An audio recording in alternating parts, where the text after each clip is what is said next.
Welcome to the Daft Souls podcast. My name's Matt Lees and I'm joined by Joe Scrabbles. Where the guts go nuts. Where the guts go nuts. That's my catchphrase of the evening. I'm not feeling terribly well. So, it'll be fine. I'm feeling great. So it's okay. Woo for you. Actually, we should say that Keza, who was meant to be on this podcast, has also pulled out because of illness. So I'll probably be dead. You'll probably be dead as well. It's weird. It's within the hour. Keza was supposed to be here. Then last minute, she's like, actually, I'm ill. And then I started getting ill. I'm like, what's going on? Some sort of podcast-based disease. But it's all right because I'm a consummate professional. That's true. And I can just battle through. You're a consummate professional. You make really good thin soups. Yeah. I don't know why. I like the idea of that, though. That is nice. Fantastic times with illness and video games. See you next week. Bye. No, I have not really been playing much. Really? This week. What have you been up to? I have been, actually, this is a good time to plug it because I don't tend to overly plug anything I do as much as I probably should or would like to. But I've been really lost in an editing hole on the Subterfuge videos. Oh, yeah. So we had today's episode, we're recording on Wednesday of last week, so last week's episode is a real doozy. It's when things start to kick off. And effectively, we've talked about Subterfuge in the past, but it's a game that our game lasted about 10 days. And so far, the diary series is a day each episode, kind of exploring what happened. And it's all about relationships and it's all about kind of a slow burn of trust and talking to each other. And it's funny because we're trying to condense the intro bits down as much as possible, but it's a case of for the first episode or two, you really do need the kind of background of who everyone is, where everyone's at, and what the kind of overall flow, the tactical situations are. And I think that this week's been the real payoff of that, of it being, okay, now it's kicking off and it's quite exciting. Well, like you were saying before, we were talking before the podcast, and sort of one of the most amazing things is the fact that we're all recording these diaries, and like most of us had a pretty good idea of what was going on and what other people were doing. But the beauty of it is that none of us are sure and we're all racked by paranoia. So the sort of beauty of the video at this, getting towards this point, this week's and next week's, is watching people's paranoia overtake them. Oh, yeah. And become sort of... They're still seeing everything clearly, but they're second-guessing themselves and third-guessing themselves to the point where it just all goes wrong. Yeah. And that's the beauty of editing it all together into one thing, is that you can put those intersections next to each other. Yeah. It's kind of amazing. It is amazing. I'm just seeing how close people were to just doing crazy things sometimes. Just because that little paranoid voice in the head just gets louder and louder and louder until people are completely comfortable and then just constantly just walking over to the edge of madness and just being like, I'm going to do this. And it's spectacular. It's been really difficult to edit for that reason, though, because I do feel like weirdly responsible for it. It's kind of like a documentary, and there's genuine it's kind of genuineness at stake in a weird way. Like it's been different. Some people have provided their diaries afterwards. Yeah. So Quinn's has sort of scripted some stuff initially and then recorded the bits afterwards. And we got some stuff from Pip and some stuff from Paul, which I believe was done kind of afterwards. And that's kind of weirdly, like I do trust it, but it's almost like weirdly a bit less trustworthy because it's that case of being like, you might have something written in the script and then just go, actually, no, I'm not going to say that or whatever. It's also that thing where you can have cognitive dissonance and think two things at the same time. Yes. But by the time the game's over, you've decided your narrative. You understand what's going on. Precisely. Whereas certainly listening back to my stuff, there are, one day to the next, totally different. Well, I mean, I'm editing mainly your stuff at the moment for this week's episode, which is going up on Wednesday, hopefully. If it's done in time, I'll be flying back from the States, so I had to get it done enough. But it's fantastic to watch this sort of this just unfolding, and it's great because I at that point as well was just completely losing it. And it's funny because even though I'm becoming more and more dishevelled and looking like a mad kind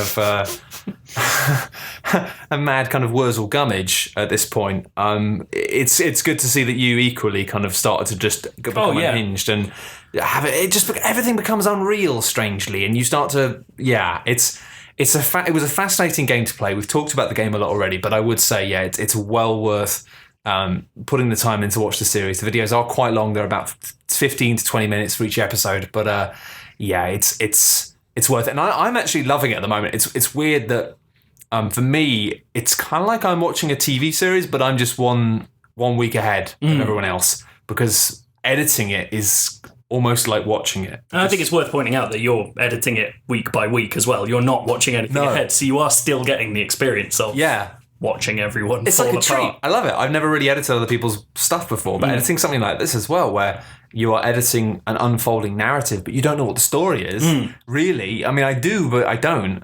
It gives me great pleasure occasionally where things I thought to be true were true, but also it gives me great pleasure to see other people just in the same state of confusion that I was in. Because at the time, I really did believe that I was just losing my mind and everyone else was fine. This is sort of gaming's first reality show, isn't it? It is. It's basically... Let's take that. I think so. I'm quite proud of it, because it is this weird thing of it's, like sort of a Let's Play series, but it's a Let's Play series which is basically like reality TV. And watching people like the relationships unfold. It's Big Brother where everyone's in their own diary room all the time. And I think it's just horrible. And I think it couldn't have been more spectacularly wrong, because it's so clear when you watch back that so few of the people who are playing this game are the sorts of people suited for this kind of game. That's very It's true. not that it's a bad game, it's just that like most of us just aren't wired up for it. Yeah. And we don't realise that until it's too late. That's why it's brilliant. And that's why it's probably brilliant TV. No, I'm very pleased with it. And it's becoming I haven't had time to play games really, because it's just become a bit of a labour of love in terms of how fun it is. Because as you say, it's that thing of there are strands of narrative and there are lovely things to bounce back and forth between different players being on the same wavelength or talking about similar themes. But then also we've got this whole half of it was filmed in Canada and half of it was filmed in the UK. So actually the chronology is quite cut and dry. It is just like the Canadians film stuff, then we film stuff. So it should be an easy edit, because it's like, well, but then obviously purely chronological edits often aren't very interesting. Yeah, it's kind of interesting. Like, I suppose, actually what we're getting is 12 hours before we're getting Quinn's stuff and his talks about Nelson and Lee and Paul. And then 12 hours after that, we've got all of us. So actually there is a sort of... It's not even day by day, it's half day by half day, which is kind of weird. It's kind of weird, but it is good, because the video stuff that Quinn's has been giving has been fantastic, and it means you can start the videos with them because they're really good and they're kind of a bit more scripted and a bit more set. But then it is nice because there is some crossover. When it gets to the afternoon in the UK, it's the point at which Quinn starts waking up, and there's that back and forth of it being like kind of our time in the afternoon, we're freaking about things, he's just got out of bed, he's freaking out. And I haven't got to the actual edit on that point, but I can assure you that in this week's episode, there's going to be some real fireworks in that department in terms of Quinn's going to bed and waking up to a bit of a storm. I don't even know. It's going to be interesting. I'm looking forward to watching his footage properly and watching mine back again, because it was a very strange time. Anyway, that's a massive recommendation for Subterfuge Diaries, which you can watch on coolghost.net. If you do watch any one series on that site, then I'd recommend that one, because it's very different and unusual. I've not really played much because of that. You, however, have been playing a little old game called... Yes, this little indie thing called Call of Duty Black Ops 3. Black Ops. I had a 3-day review event where I was in a basement for 3 days. I came out melanin-starved and sort of... Did you get to take the handcuffs and radiator with you? I did have like a day of headache because I'd had gunshots in my head for 3 days. Like, there is so... Like, I am in no way comparing this to a real kidnap, but there is something about, like, locking yourself in a dark room with a war zone in your head for 3 days. That's quite interesting. They did used to have those cable ties around the consoles as well. Well, yeah, they did. Yeah, that's a bit... they trust us a bit more about that. Well, I guess also it's maybe not on disc. Maybe they're installed. That's very true. So can't walk out with a PS4. No, not easily anyway. Less easy. Black Ops 3 is a very interesting game because it's... So the interesting thing about Call of Duty for the past few years is that it has stayed the same. Like, so it did its thing where it perfected in Activision's eyes and the buying public's eyes. First, they perfected the single-player campaign with the World War II games. Probably Call of Duty 2, I reckon, was the first time people were like, oh, they've nailed that. And then they perfected multiplayer as we know it with Modern Warfare. And then they sort of accidentally invented zombies. And those three things are now... the pillars of that But series. It's funny, isn't it? Because the zombies thing was always a bit crap. I think. Yeah, lots of people loved it, but it was always a bit hokey and a bit shonky. It's a very like zombies is probably there's something amazing to be written about zombies. Like like because as far as I'm aware, it was sort of made as a joke, and it was shonky because it was just a side project. Clearly, and weirdly now there are other side projects hidden in that game, and zombies is like a big piece of the puzzle. Yeah. It's like they pour a lot of resources into it. But so the interesting thing looking at Black Ops 3 is it coming out of this, okay, we've got our 3 pillars. We're not inventing anymore. We have what people want. We understand what Call of Duty is for. And so what it's done is just like pumped every single piece of it full of stuff, and the game is like fucking enormous now. Like if we're talking value for money in games, like 60, if you're going to play like a $60 AAA game, as they referred to, there's not many that offer more than this, like on a base level. Especially in terms of just stuff to do. Yeah, exactly. That's the weird thing is Call of Duty games, we probably talked about this on the podcast last year, but they're often like really quite maligned by people, still are shrugged off now. Yeah. Maligned for a while, now I think it's pure in the shrug zone. People just don't give a fuck. Which is fine, not all games should be for everyone, but at the same time, they have continued to actually be quite good and quite interesting. Like Advanced Warfare last year, had this classic thing of a terrible campaign, but the multiplayer had this sort of mad, leapy, jumpy, jetpack boosting, and it did play really differently. If you tried to just play it like Call of Duty, you just got killed. Yeah. And so you started leaping around, doing crazy spins and kind of Halo-y, kind of Destiny. Yeah, it was actually like surprisingly good. But it's like this thing of going, hey, this is actually pretty good. Like, no one cares. It's almost at the point where the Call of Duty name is certainly not to a detriment, because they'll sell a billion copies or whatever they sell. Oh yeah. But there's for nerds like us, Call of Duty is actually the bit you don't want to hear. It's like if this was called like Cool Robot Guys in the future, I'd buy it because it's like a cool shooting game with lots of stuff to it. But and an interesting comparison is, because we were talking about Assassin's Creed last week, the interesting thing with that series is that as it's become more successful, they pump more money, more people into it. It becomes bigger, like literally bigger. Yeah. London's the biggest ever.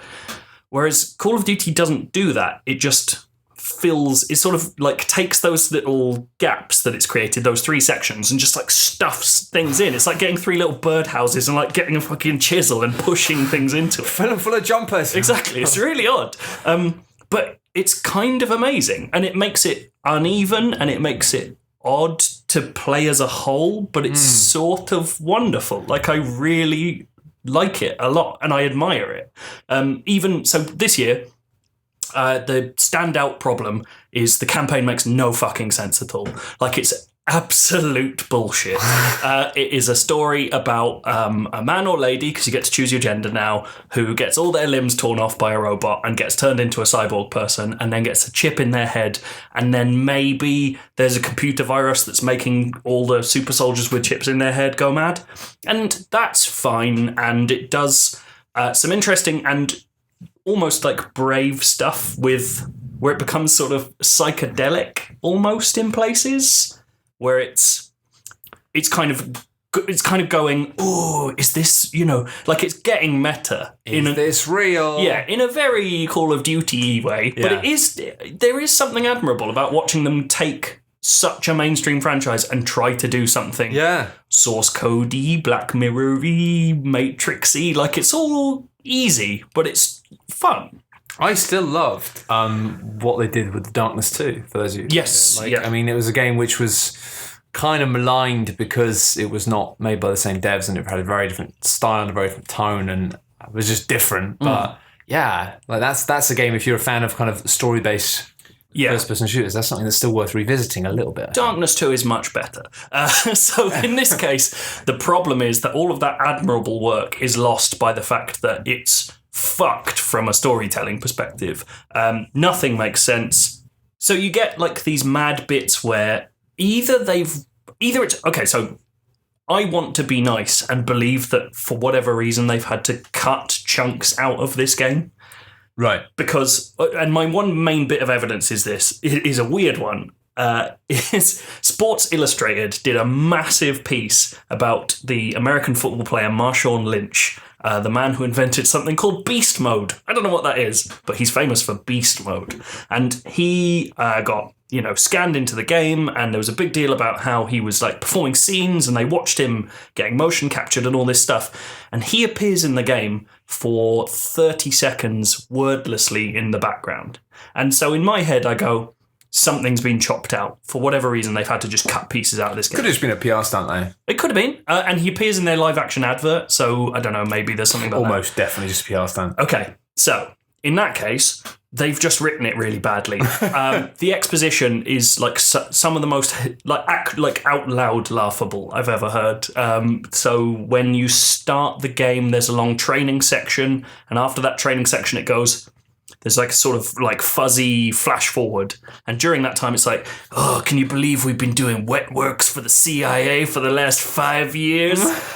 Like, honestly, no better than that. And then there's a bit where you get into your safe house, which is sort of the hub for that mode.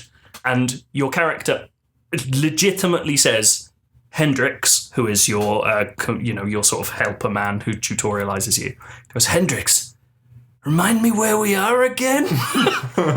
And then he explains in depth what the safe house is.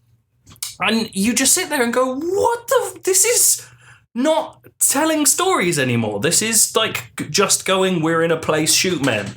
And then a lot of the stuff that's involved with that sort of going places and shooting men doesn't work that well. So I honestly think with Call of Duty, I thought there's a lot about Advanced Warfare, that the stories are very largely punctuated by the needs of loading. I really do feel that it's one of these things where the games take such pride in having this 60 frames per second, but also looking pretty damn gorgeous, that a lot of the narrative requirements, are based on you need to hold the player up here. I really, really feel that, because there were so many really weird bits in that game where like it just wants you to stop here and look at this for a second, or like it had sections where you have to stop and walk behind two corridors. They're walking down the corridor, and you're like, I can squeeze through that gap, but the game won't let you. Because, in this game, you are allowed to squeeze past them. It's just there are often waits of like 15, 20 seconds and you wait for an AI to come and open a door. Yeah, absolutely. That's interesting. I'd not thought about that. I really, really believe that a lot of those things, and the only exceptions are in those in Warfare, was that the cutscenes between levels, like the video cutscenes, obviously, because you need a bit of video cutscene, but there gets to a point where it's like you can skip it now if you want. Yeah. But the thing is, those ones in Advanced Warfare, anyway, they were actually quite good. Like the actual bits were between missions, giving a bit of story. Like I quite liked a lot of the story in that. It just let itself down then by having these weirdly two-dimensional characters who didn't give a fuck about really weird stuff, but then like really got caught up on like bollocks. And it just became this weird thing of being like, hang on, look, you cared loads about that, but you don't care about this. And it's because it was just, I guess they gave to the writers and said, well, look, you need to have 20 seconds of dialogue here, 20 seconds of dialogue here. And I wonder if it's just like they didn't, I don't know. What's the thing is, all that might well be true, but it doesn't forgive the fact that 90% of the boss fights are exactly the same in this game. Like they are one. There's one mech who turns up like 12 times. Like legitimately, you'd fight this one boss fight over and over and over again across the world. Like they've had this fucking mech shipped everywhere. It's really annoying. I do wonder as well, like whether now it's just a case of they don't give a fuck, because it used to be that what you needed was the reviewers would just play the single player campaign, and then you get the review based on the single player campaign that would sell the game. Whereas that's for years, it's just been like people buy Call of Duty and like reviews don't matter anymore. No, it not in the franchise sense. I mean, the problem is it does feel like they care. It feels like they've written a story that they were sort of proud of as a concept, and then it's been fucked somewhere. Like, it's really weird, and it's really hard to reconcile because the game is so obviously solid and it looks amazing. But then it just does weird shit. Like it feels like Mark Kermode uses uses a phrase written by committee or directed by committee, lot, which is oddly applicable to this game, because there are moments where you're like, there is serious, thoughtful storytelling going, or at least themes happening. Yeah. And then suddenly it will be like a really gratuitous and like quite unpleasant bit of violence. And like, I'm not squeamish about violence, but the tonal problem is there. So you kind of go, oh, this is a really interesting point. We're getting to the heart of something. And then you like at very close up and in high fidelity, you see a woman's face get burned off in a fire. And it's like horrifying, and it should be. But there's no reason for it to happen at that point. No. And I was just sitting there going, fuck you. I don't need, like, that's not the entertainment I need. I prefer the story you're trying to tell. Yeah. I think that has been a problem with Call of Duty for a long time of trying to tell different stories. Especially you can tell there's like occasionally narrative designers trying to break through with stories that aren't just like bad man kill with gun. Yeah. But it just doesn't work because it's so jarring with the incredible violence. And that's why No Russian is so famous, because it was disconnected, and that was what made it scary, and that's what made it interesting. Yeah. And I have had talks with people, not fucking dickhead nerds who think about stuff a lot like this, like me. Like, I've talked to friends and gone, did you shoot people or did you not shoot people in No Russian? And had like really interesting talks about why they did it. And like, people thought about that. People who just play games to shoot people, when I got forced into a situation and I made a decision and it was really psychologically interesting. It's a thing, and it played up to the strengths of the game, and the fact that it's basically these games just do instill you with a kind of psychopathic coldness towards it. And when they try and get you to care about stuff and then just like expect you to then enjoy some mad violence, it's like, it's not a point, as you say, it's not like being like, oh, please stop putting this mad violence in the games. It's like, look, you can't expect me to enjoy both of these things. That's it. It's like, I like Mad World. Mad World's disgusting and really funny. But in a game that's trying to convince you it's something else, it's not cool to go, oh, by the way, you've seen this? Here's a woman like choking to death. It's very strange. So it is weird, So there's that. And it's really hard to square away because, firstly, I mean, campaign mode has so much hidden behind it. So you have this like 10-hour, quite crappy sci-fi romp. But then Dead Ops, which was the Black Ops arcade game, which is like quite a poorly implemented but funny top-down shooter. They've got like a full new campaign for that, hidden in a menu that you might never find. And it's got like racing sections and a story, and it's got a hilarious ending where if you leave it for 5 minutes, all these guys are on a podium talking to each other, and then a mech comes in and blows them up. It's got like all these loving touches from games developers who are clearly like going, look at all this stuff we can do with all this money. Mad for secrets. And that's what I find fascinating about Zombies, is because Zombies weirdly, like, it got some coverage from the press, but when it was kind of kicking off, but it was mostly like because people liked it. They were just like, oh, there's a new zombie pack coming out, or like, and people didn't really get it or think about it. But when my friend was trying to explain to me what Zombies was, my housemate I used to live with, I kept being like, just funny and playing it on my Xbox. I'm like, oh, what are you doing? He's like, I'm playing Zombies. And I'm like, is it not a bit crap? He's like, no, it's amazing. Like, but he couldn't quite explain to me why it was amazing. And it was this weird thing of watching him play it. It's like weirdly Dark Souls-y in the way. It's just so intricate. Just doesn't tell you anything. It's massively intricate. And I'm just watching him doing this stuff. He's like, oh no, you've got to go here and you've got to reinforce this. And when I tried to play it with him, he was like, no, you've got to go here. You've got to do this. And then when we got this, maybe we do this, but maybe we don't. Maybe we go back there. But we'll work that out when we get to that point. But I'm just having all these like these rules in his head that he in his mind were concrete. Like this is how you do this. And yet I'm like, how did you work this out? Exactly. And it's just like, Dark Souls, just by playing it. Like, Dark Souls is exactly the right comparison. Like it has, I mean, Zombies, I'll get onto this shortly, but Zombies is still this weird outlier in this mainstream game that you look at it and it's like, amazing how popular it is doing here. I've tried to get into it and I can't because it's too fucking obtuse, and I love obtuse games. So how is this massively mainstream game managed to sneak in this massively obtuse You've got to try the new one. It's so good. Like the last thing I want to say about the campaign mode is that when you finish campaign, it unlocks something new that I'm not sure I want to give away. Because I think it's better than the main campaign, what it unlocks. And I reckon for Dark Souls listeners, probably not the most avid Call of Duty player. Yeah, okay. So I reckon you're probably all right. All right, so put it this way, there are spoilers incoming. So when you finish the campaign, it unlocks something, so it touts itself as a fourth mode, which it's not quite, but it calls itself Nightmares. And essentially what it does is remixes the original campaign as a zombie story. So you play the same levels, but all the enemies have been replaced with zombies that act differently and swarm differently and all that kind of stuff. And it has a zombies gun system. So you no longer go in with a loadout. You have to find random guns throughout, which changes the challenge.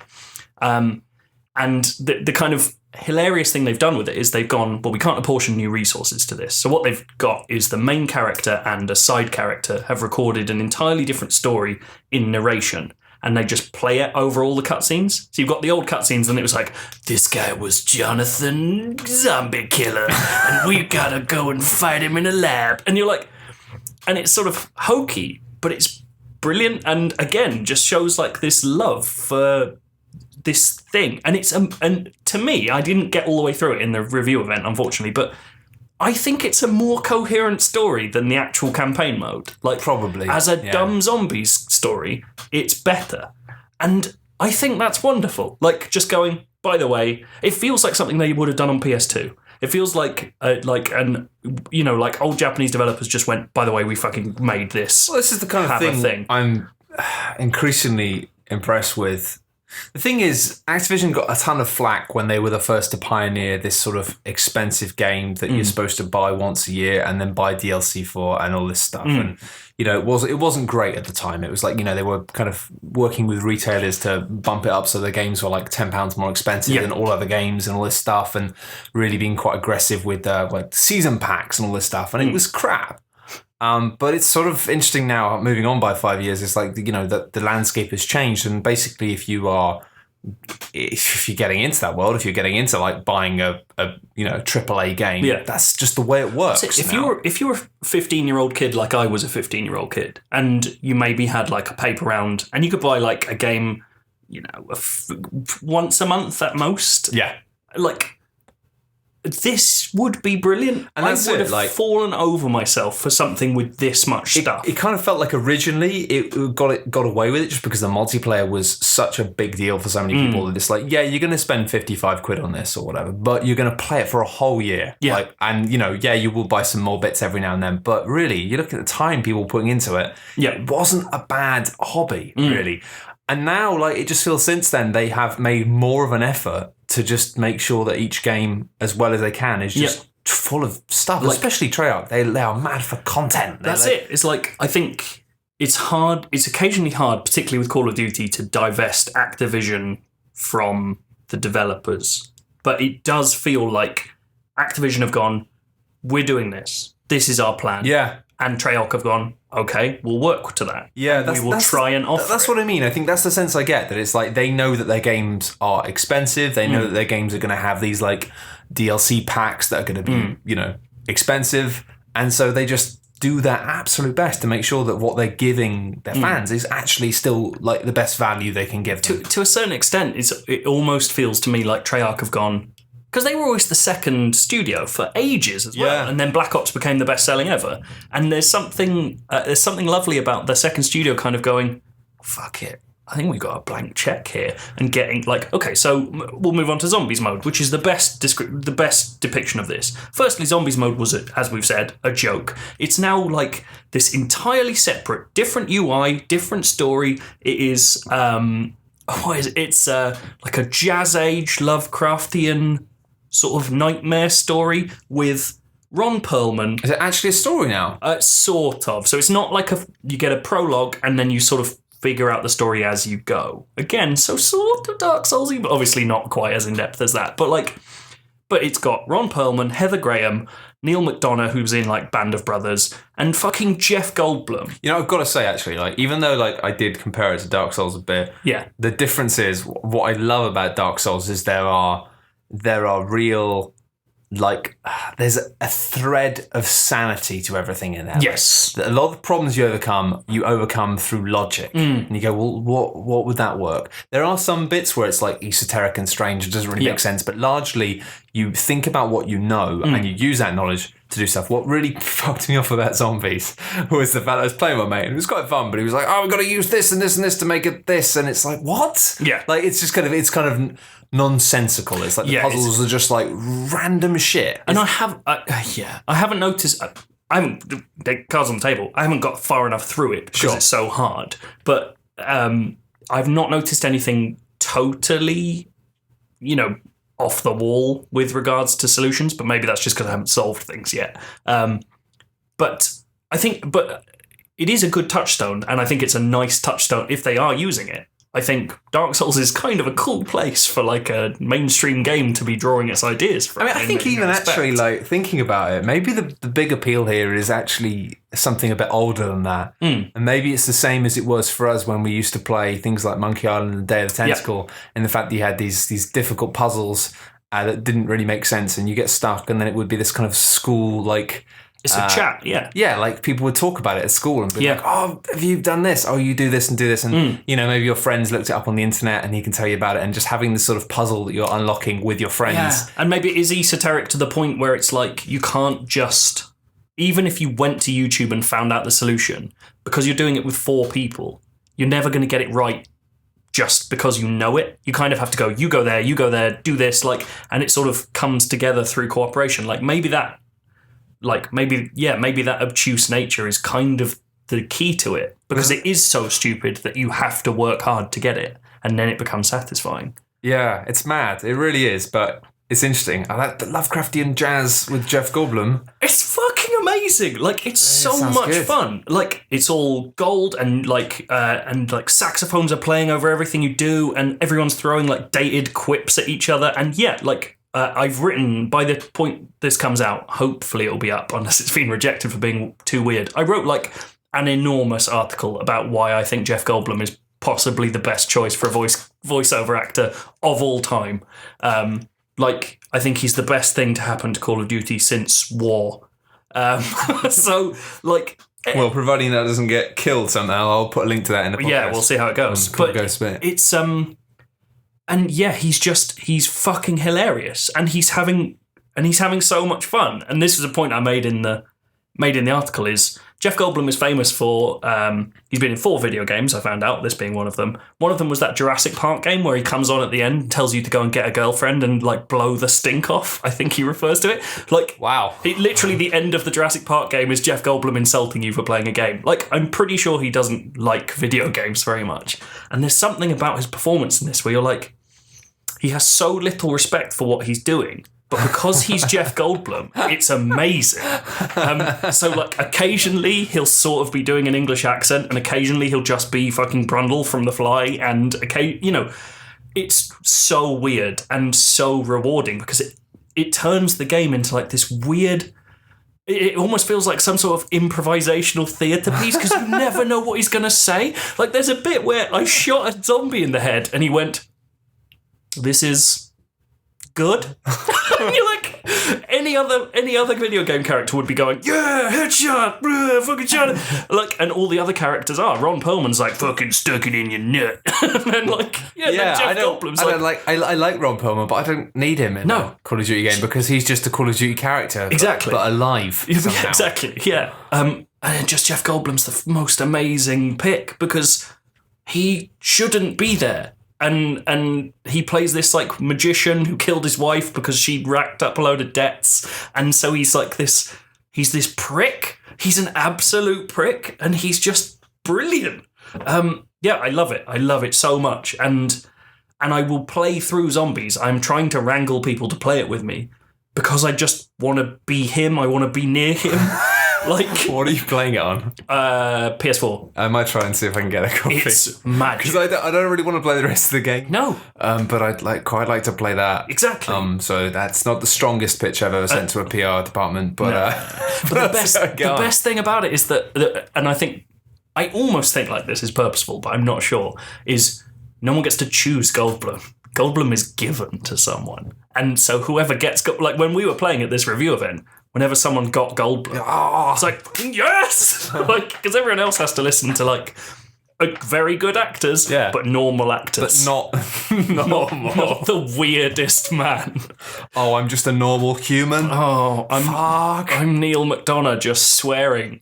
Like, he's good at swearing, don't get me wrong, but... It's funny, though, actually. Like, they do continue to manage to do that. I do think it's that the wealth of... There are advantages, actually, to having a franchise like Call of Duty, which has been sort of owned by multiple studios consistently, rather than past. Because I think it's that thing of, like... I still find it amazing that, despite the fact that Call of Duty has in many ways, for many years, bored me so much, I still find myself finding that each one has something about it that makes me want to check it out again. And I go back and I have fun. They are very clever. You know, the one exception to that is probably Ghosts, which has just been universally, everyone thinks that's crap, so whatever. But most of the time it's the Assassin's Creed 3 of Call of Duty, isn't it? Yeah, like, I don't even know if it was... Assassin's Creed 3 was just misjudged. I think it was just crap. But yeah, there's always something that brings me back. Whereas I find it fascinating with, like, Halo 5 came out really recent, or is coming out soon, is it? Oh, it came out last week. Came out last week. And it's like, Halo, I just don't know. Like, it's just, no. It's pretty good. I'm sure it's pretty good. But yeah, it's one of those things. It's one of those things where it's Halo.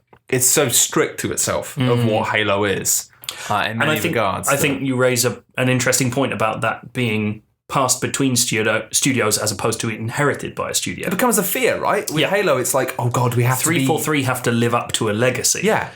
Which, like... I think they do well. I mean, I know I have my connections, but I think they do well. No, they do. But the difficulty is because they have to live up to legacy, it means that they're a long way off being able to go, let's go a bit crazy and take their shirt off and do a fun dance on the table. Whereas, like,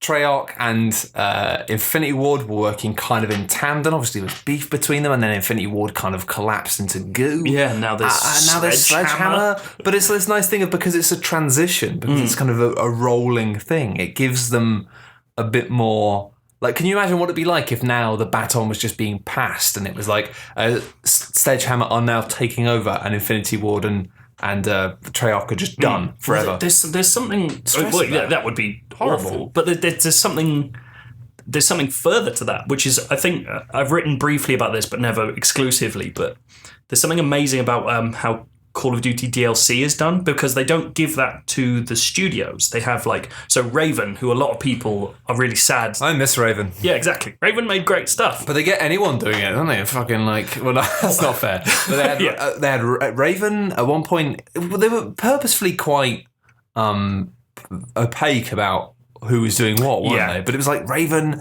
Robomodo, Neversoft. Yes, yeah, and then I can't remember, like a whole bunch of smaller studios. They were basically like, we only do this, sort of doing it. But so Raven, I know, made some of the weirdest DLC packs. Like, they made the Call of Duty maps with, like, the Yetis and minecarts and, like, dumb video game shit on them.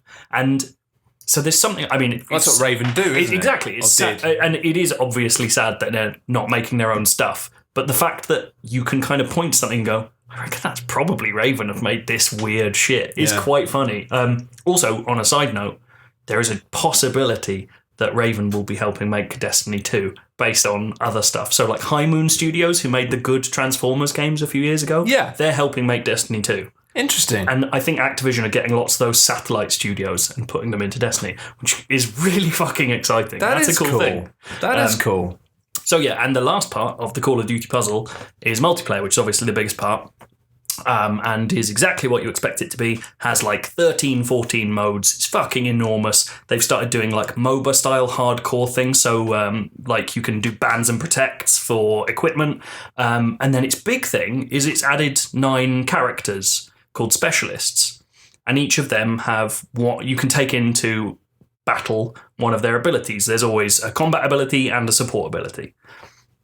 And you look at it and you go, this is Destiny.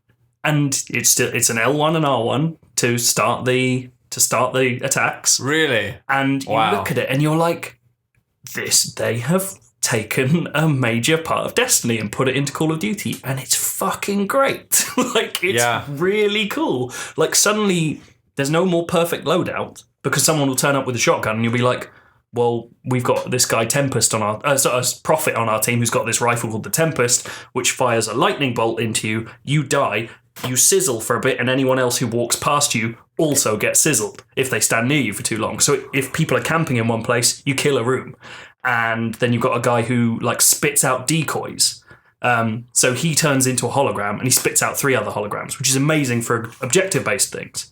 And it suddenly adds this like weird layer of tactics that Call of Duty's never had. Call of Duty's always been on a base level. Yeah, but it's been shifting, but no, you're right. Yeah. But it's a twitch shooter. It's a shooter where it's like, you hit first, you have the stuff to hit first. For those of you who don't play Destiny, the fantastic thing about the supers, the abilities, is that they fix a lot of that stuff. It means you've got this fun shooter where you can just like, you can run around throwing grenades, having a whale of a time, but you can also just kind of camp a little bit with a sniper rifle or hide out in one room. But then when people's supers are up, that's over. Yeah. Because people will just storm in and just cause everything to become wrecked to fuck. Apart from the idea that Call of Duty now has supports is insane. Like, that's not normal. And so the fact that you can be benefiting your team feels unusual. There's something really pleasant about it. And it's got to the point where the MOBA stuff hits that as well. You can now draft your specialists in hardcore matches. So it's getting to the point where they are expecting people to play enough to be like, I don't want to fight that guy, so I'm going to take him, or, that kind of... Interesting. Like, there's an element of real esports thinking. I do wonder how much of that is just they want to crack esports so much. Oh, yeah, absolutely. And I remember years ago when I went to one of the events, I can't remember which Call of Duty it was, but they hosted this event in LA and they had somebody like live, commentating live over a game, and it was just like this. No, you don't get this. Yeah. It may have been, I can't remember which one it was actually, but it was this weird thing of being like, if you think this is going to be a popular esport, you just don't understand esports. Yeah. But they clearly wanted it to happen and they couldn't make it happen. And I'm sure it's never going to be, on base level, it doesn't work like other games do, but there is something very pleasing about the way they've introduced these ideas and into the set template. Yeah, I'm down with that. And I'm absolutely sure balance is going to be a problem. Certainly when I was playing, a couple of specialists felt very powerful, but then Destiny had all those problems. And Destiny nerfs those problems and it's fine, apart from, the million people who hate Destiny. But fuck Blade Dancers. Exactly, obviously. And obviously anyone who doesn't like Destiny can naff off. But there's something really nice about it. And I came away from this game that I never go into reviewing a game saying, I'm not looking forward to it. But I certainly wasn't excited for Black Ops 3. And I came out going, shit, this is really interesting and I want to play more. I think that's the thing. That's why I'm glad now to give a decent chunk of airtime to it, because I think that they're often everyone just goes, "Oh, Call of Duty boring," and I think they're wrong. And it's something I get really frustrated by on the internet a lot of time. People often will say these sort of things to me on Twitter, assuming they're going to win brownie points. Yeah, Call of Duty's boring, isn't it? It's well, no, actually it isn't. Call of Duty is actually fascinating, because even if you don't play it that much, watching them try and actively evolve things in a game which has a huge audience and a not huge audience that maybe don't always like change is really interesting. And also just watching it to get a pulse of how this huge kind of behemoth of mainstream gaming is moving is fascinating. It's a fascinating thing to watch, but they're interesting to play as well. And we talk about how Assassin's Creed, I think Jim used this metaphor, is the juggernaut that you can't shift. It's on a path and it has to go where it has to go. Call of Duty doesn't. No. Call of Duty moves about, it changes, it's quite, for a yearly franchise that's being made well in advance, it's quite nimble. Yeah. Absolutely, and I think a lot of people put them in the same thing. Ubisoft, Assassin's Creed. It's no, actually, Call of Duty was pretty stale for a while, but they reacted to that, and now it's interesting and weird. And there's something about knowing that 500 to 1,000 people made a game, and being that's no one can. This doesn't happen. This isn't a thing that happened in games until very recently. It's kind of an amazing new art form. Like, often it makes shit, obviously, because but it's so new, isn't it? Conflicting opinions are a thing. But occasionally, when it coalesces, and there are bits of Call of Duty where you see it as coalesce perfectly, it's really great. Like, it's really interesting and just heartening. Like, it's a cool new piece of our medium, which is great. Like, that's what I want to see. That's what I wanted to see when I was a kid. You know, like, I grew up going, I wish games had as much money as movies. And now they have more. And they're using it and making fucking insane stuff. But it's fascinating, isn't it, watching the different studios and different companies using it in different ways and struggling somewhat. Like, you know what, like, I'm not sure if there's as much Activision hate as there used to be now. I think it's mainly moved on to EA and maybe Ubisoft and Konami. And I don't know. To be honest, I think everyone just hates everything all the time. I can't really keep up with it anymore. But it used to be that everyone just hated Activision and EA back in simpler times. Now more people have more money. There's more hate to go around. Yeah. But I think that one of the things that that they've done particularly well over the past few years is they've released consistently working products. Well, yeah, that is a good point. Kind of amazing. Like, and that was something that somebody mentioned to me last year, and I was like, oh yeah, you're right. Like, people were still going, oh, Call of Duty, oh, Destiny, but it's like, you know what? Like, Call of Duty and Destiny were two games that just released on next gen platforms and just worked and just ran really smoothly. And were really slick, and so many games just coming out like broken. Yeah, and it seems like there's so many just bigger, people throwing similar amounts of money around who just cannot get that machine of like 500, 1,000 people to produce things that work. Whereas there's something about, I mean, it may not be. It may just be that Activision have hired lots of studios, have lots of studios that are naturally very good at this. But I don't know. It's something about it. It's like it's working. Like Destiny, love it or hate it, it's bloody slick. Yeah.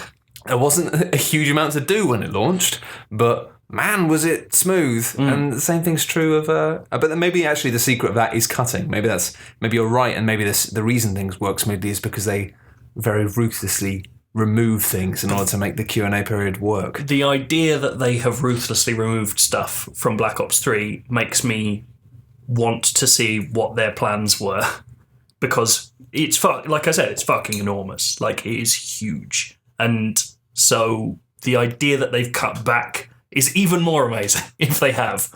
Like, that would be really cool. And yeah, I just have I have a great deal of admiration for it. I'm not sure. It's not as slick as Destiny, and it doesn't feel as modern as Destiny, and it doesn't need to for what it wants to achieve. Sure. So I can see myself playing Destiny in 6 months. I can't see myself playing Black Ops 3 in 6 months. No, I was going to say, it's like, it sounds interesting, it sounds fun, but it sounds like maybe something that you might want to pick up and check in a little while, or now if you've got disposable income, maybe have a quick go on for a bit and then move on. But it's there, and it's not as if you're going to turn it on and not find something to like. Because it's all there. Like, it's just, as long as you like a first-person shooter in some form, you will like a bit of that game. Like, there's no way you're ever going to not like it. I've still been dabbling. Which is crazy. I've still been dabbling back in Destiny. I'm still having a lovely time just dropping in and doing stuff in that game. Yeah. Also, that's, I mean, yeah. I have a long-standing love of Bungie, and I do believe they are the best at making guns feel the best. Destiny is so good. Yeah. And I think now, having had more time with the Taken King, having let it soak in a bit, I happily just recommend Destiny to anyone now. It's just really good. Yeah, I got an alt up to level 40 the other day, and I was like, oh, I'm fully in now. This has happened. Oh, no, I've stayed away from that this time. I kind of found my main streak with it was last year, and I got really, really hooked, and I had a great time, but I felt like, I'm going to burn out on this. So now I'm playing it much more casually, but there's so much stuff to do. And one of the things I really love about it now is they put so much more of an emphasis on de-skilling in order to do activities, which I think is really smart, because Destiny is at its most fun when you're not quite the top level, when you're a bit below. Yeah, I agree. It pushes you and it makes you really uncomfortable, and it makes it actually quite a tough experience. And with the new stuff especially, these missions, these challenges are very hard. Yeah. And so now we've got this system whereby you can level up this sort of gun merchant thing by taking scrapper guns and using them, which is an excuse to basically lower your level to do something. And more than that, you also have the ability, what is it with the kind of Halloween stuff that ruins your light of course. really quickly. And that is perfect. Because really, the whole problem with Destiny is you get to the top level and then suddenly everything's a bit easy and you do everything and you're done. Whereas now, by having these sort of stupid little hats you can wear, and they're really cool, and I was like, oh, I can't be bothered with this, but I got well into it for a whole day, just running around doing these missions, collecting candy, doing Halloween stuff. Brilliant fun. But the real fun, I realised, wasn't this collecting stuff. It was the fact that it had given me a logical, required reason to take off some of my armour. Yes. And by doing that, they've made me a dramatically lower level, which meant that then I was going and doing things I like of a similar difficulty, things I'd done before, but it was suddenly difficult again. And it was fun again. And it's like, I don't know, so much of what they're doing now, not just in terms of what's in the Taken King, but in terms of their activities and in terms of their plans, just seems that they get it. They built this beautiful machine, but they didn't understand it. And now they do. And hey, happy days. But also, I mean, just, at the moment, like with the powers, it feels like you're in the X-Men. You're just leaping around with your friends, just causing this maelstrom of madness. And it's just like, it's badass. It's so good. Like, I still enjoy first-person shooters, but I just find myself now being like, why? When I would just go and play Destiny. And it's funny watching lots of people being like, oh, why isn't Destiny on PC? And they've been like, well, it's a really complicated one, that. And I think they probably will bring it out on PC in the end, but it's perfect for consoles. Because I say, like, look, the pace of the game is different. 30 frames per second in Destiny just works, right? And it's kind of built for that. And lots of people go, no, yes, but they could put it on PC, you could have 6 frames a second. It wouldn't like ruin the game, it would just make it nicer. And it's like, yeah, it wouldn't ruin anything. But at the same time, I kind of feel like so much of Destiny is about this sort of leisurely tank pace where you jump around shooting things, this meaty kind of slow precision. Even when it's fast, it's still slow. That if you start introducing fast frame rates and start introducing mouse and keyboard and twitch spinning and stuff, it would just change the culture of the game. Dramatically. It's interesting. I don't know whether this was baseless conjecture or not, but I was watching someone talk about the new Halo the other day, and the new Halo is 60 frames per second in all modes. And obviously Halo being, the direct precursor to Destiny, it felt very similar. And someone mentioned that between the multiplayer beta and the final release, both of which I played, they made it harder to kill people. It takes much longer to kill people. And I think, and I don't know whether they got that, whether they were going, oh, they have done that because I've noticed, or whether they read something about it. But I do remember playing the multiplayer beta and hating it and just going, this doesn't feel right at all. Something about this is too fast, it's too snappy, and it doesn't feel like the game I like. And now I'm playing Halo. I've played quite a lot of Halo 5, and it feels like old Halo, and I love it. And that must be down to them, or in my head at least, slowing the pace down, slowing it right down. And it's an artificial fix, but it works. It gives you that sense of strategy that other games don't do because they're not built to do that. Well, this is the thing, and it's like there's this tendency that, like, faster frame rates, slicker combat, faster things is just better. When actually, like, it's not. It's just different. Yeah. And I think the thing is, a lot of the time, the most vocal parts of the community are people who are like massively into this stuff, and they go, "We want 60 frames a second. We want this fast stuff. Why? It's too slow.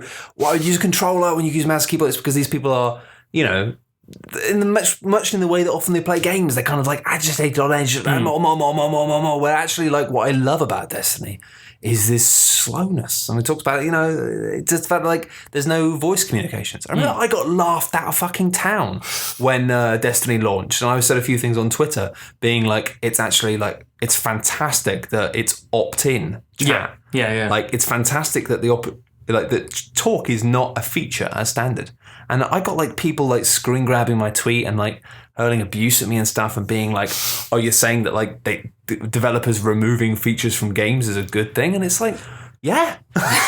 Why not? Like, it's because they're designers and they know better than you. Because sometimes progress doesn't mean you have to go backwards a bit before you can go forward. And it's just, I don't think it is a coincidence. And I think it's something, again, like, I think there's a fascinating article to be written about zombies. And I think there's going to be a fascinating article about Destiny at some point.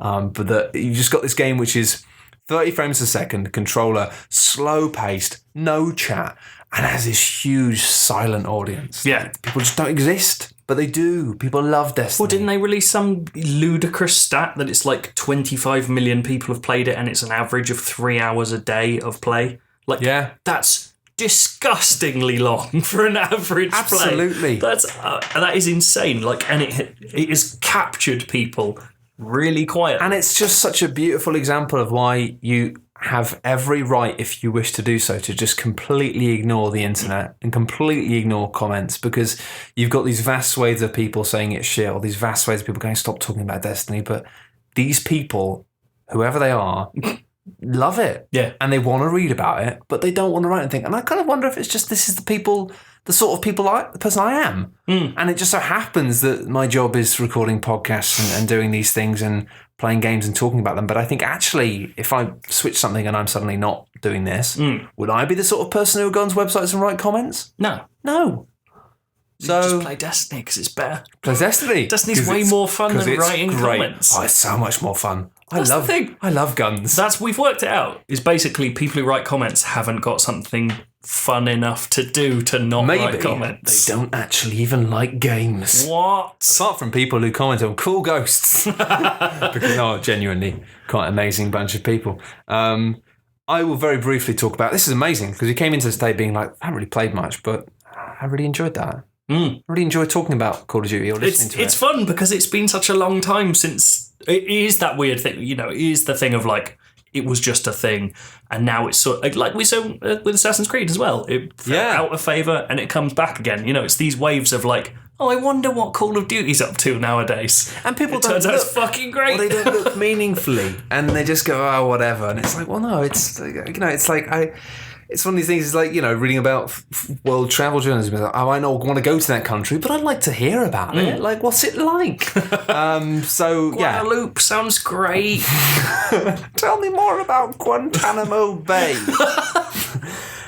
Anyway, I went back to play a little bit of, again, something else which just apparently no one just seems to be talking about at all. I'm not sure why. I went back to look at the final release of Chaos Reborn. I have still not played Chaos Reborn, and I would really like to. It's fun. And actually, maybe why people haven't been talking about the final release of Chaos Reborn is it sort of hasn't released with much of a bang, because in terms of what it's actually added and got in there, it hasn't really... Well, it's been hanging around for like a year, right? Yeah. And it was been playable for about a year. And it was really fun when it first came into playable form. It was like, this is cool. But now they've added some single player stuff, and they've had like sharpened up a lot of stuff, and it's good, but it's also like quite frustrating. And it's I played it for about an hour this evening, and I'm kind of, it's one of these, it feels to me anyway, one of these cases where Kickstarter rewards have really kind of not done good. Because I went into it and I was like, well, I've already played the head-to-head stuff. I've already played the head-to-head against other people, and I've got to say, like, none of what I'm about to say like diminishes how good that is. They've added a whole bunch of new stuff to the head-to-head stuff. It's brilliant. You should play it. You should check it out. It's just like an awesome, fast head-to-head strategic, kind of top-down, hex-based combat thing. God, that's a lot of words. With some quite simple rules, but a lot of finesse, a bit of luck. It's made by Julian Gollop, who's one of the creators of XCOM. So it's kind of a bit like XCOM-y, but with mythical creatures. It's really, really cool. It's really cool. But I want to see the Realms stuff, which is the single player. And I did the tutorial, and it was kind of like, this isn't quite perfect. It has some interesting mechanics. You can go around, you can like hire little villages, and then you can send the troops in those villages to defend things. And it's kind of this weird, like, it's still kind of hex-based, but in a different kind of arena. Okay. And it's these like floating archipelagos, which are islands, and you move around, and it takes you days to move around. And it's like it has kind of RPG campaigny bits. So you get to a town, you can spend your gold to buy stuff, and then anything that you buy during the adventure, when you get to the end of the adventure, if you win and you don't get knocked back out into limbo by either like running out of time or dying too much or whatever, you get to keep whatever you've got. So it's this kind of greed mechanic of being like, well, if you can buy some good stuff and then win it, then you get to keep the stuff, which is really cool. Yeah. It has specific locations which are guarded by like wizard lords, which are like kind of AI bosses that you have to beat. You have the kind of very basic Dark Souls thing where you can choose to go and invade other people, or you can choose to help other people and get more tokens, and they might help you. And it has all this really interesting stuff going on, and it's not like executed amazingly. At times it is a bit like, okay, the UI on this could be a bit sharper. But I did the tutorial and I thought, this is fun. Like, I'm really looking forward to playing this. I'm really looking forward to like going through a simple campaign where I go through these realms, slowly get better stuff, and just play this really fun strategy game. And then I sort of realised that there isn't much to do, because you do the tutorial mission, and then there's like some more missions which are made by the people who made the game. And they have like bits of writing in. They have like choice moments, so you can be like, oh, do you want to like help this person or help this person, or do you want to like go and investigate this or not? So it has a bit of a kind of choose your own adventure vibe as well. But then I remembered, and I was like, hang on a minute, there aren't many like custom realms here. Right. Because it seemed like people could make custom realms, and I tried. So is each mission a realm? Yeah. Right, okay. Each mission's a realm, and they've all got ratings, like star rating. Yeah. And I was like, did the tutorial one, but then I realised there was loads of ones that appeared to be tutorial one, like for beginners and first adventure and all this. And I was like, hang on a minute, what's all this about? And I realised what they've done. And what they've done is they've made it so that the top backer tier for the game gives you the ability to create realms and be the king in it. And the thing is, I really feel for them, because I remember reading the description of the Kickstarter originally, and they talked about how realm mode was going to have this whole like world basically that you could explore. Right. And they said that people who were at this tier would be a king in like an area within that world. Right. And I kind of always assumed it was going to be, okay, there'll be this sort of slightly online campaign game where people who are backed at like, and it's like $80. So it's like, you know, quite an amount. Maybe more, I can't remember. But so I assumed that it'd be like they'd make this thing, and then the number of people who back that would get like named characters and this sort of thing. But then it's this weird thing of being like, okay, well, here's this list of these missions. They're all rated, but there's no emphasis on like which ones are made by the devs. And which ones are made by people. And also I get the sense that maybe they're leaving it to be like made by people more than made by the devs. But even so, it's like, sure, allow me to go to a tab of custom ones, but... Yeah, that feels a bit muddled. I want to play, like, if I'm going to play these missions... You want to play the stuff Julian Gollop did. It just loses all the balance, because it's like, well, I didn't have a chance to completely get my head around it. But it's like, how much control? Did I control like items in the shops and how much they cost? And also I just jumped into a couple and they were just awful. Like... It's one of these things where, like, the problem with kind of crowd-made stuff is, well, it's the same problem with the world, is the majority of things that people make are rubbish. But that's fine, because the cool thing about the internet is, like, loads of people can make things, and the things that are really good will float to the top. But it means you've got this really small pool of people who the only people who are making these things are people who paid the biggest thing, and they're not necessarily people who are creators either. They're just people who really loved Gollop's stuff. See, the thing that worries me about that is not that the pool's small. It's just that you can't separate. I buy a Gollop game to play Gollop. Which sounds weird when you say just Gollop all the time. Just give me the Gollop. Give me the Gollop, baby. But I don't know if I'd want to. That sounds rubbish. Yeah, I don't want to play Jeremy the Butcher stuff. It's genuinely rubbish. I mean, Jeremy's a lovely man. He's great. He's got a fine choice of lamb, but I want Gollop. Yeah, it's kind of... it really put me off, and I was kind of annoyed because I'd spent like 40 minutes learning how to do it in a tutorial, which was a great tutorial. Yeah. And there was actually, I've got to say, there was fantastic bit about 2/3 of the way through where it just said, you're doing fabulously or something. That's very... And that was it. It was like that. It popped up, you're doing fabulously. I'm like, thanks. I wasn't. I was actually doing really badly, but thanks. I love the idea of it. And I was like, oh man, this is such a cool strategy game. And all it needs is this little framework to make it a really cool strategy game that I can play single player and have fun with. It's still an amazing head-to-head kind of online turn-based game that you don't even have to, you can play it by like almost by email. Is that the central idea? Is that what it should? Is that the main piece? I assume so. It just felt like the Realms thing was quite this ambitious thing that they wanted to do, and it sounded really cool. And the way it's come out kind of isn't. It just feels. It reminds me weirdly of like. Do you remember Neverwinter Nights, the first one? I've never played it. Okay, well, it had this thing when it first launched it, like you could make your own custom RPGs, and I'm sure some good stuff did come out of it, but in a way it was like, you just had all this stuff, and you're like, well, what's good? And it's just, it feels like a really weird throwback to having all these lists of missions, and I tried a few of them, and they're just like awful. Like I didn't try them for longer than like a minute or two. Like one of them just was like, I'm not even going to name them because it's just offensive to people, but like.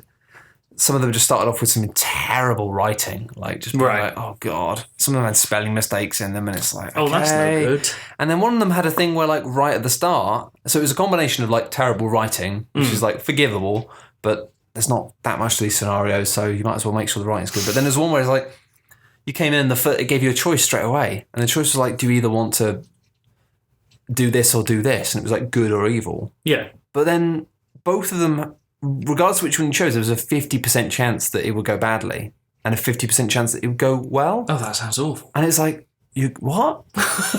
Basically, you're giving me a choice where I have to choose 50% chance. That's what I get in real life. Yeah.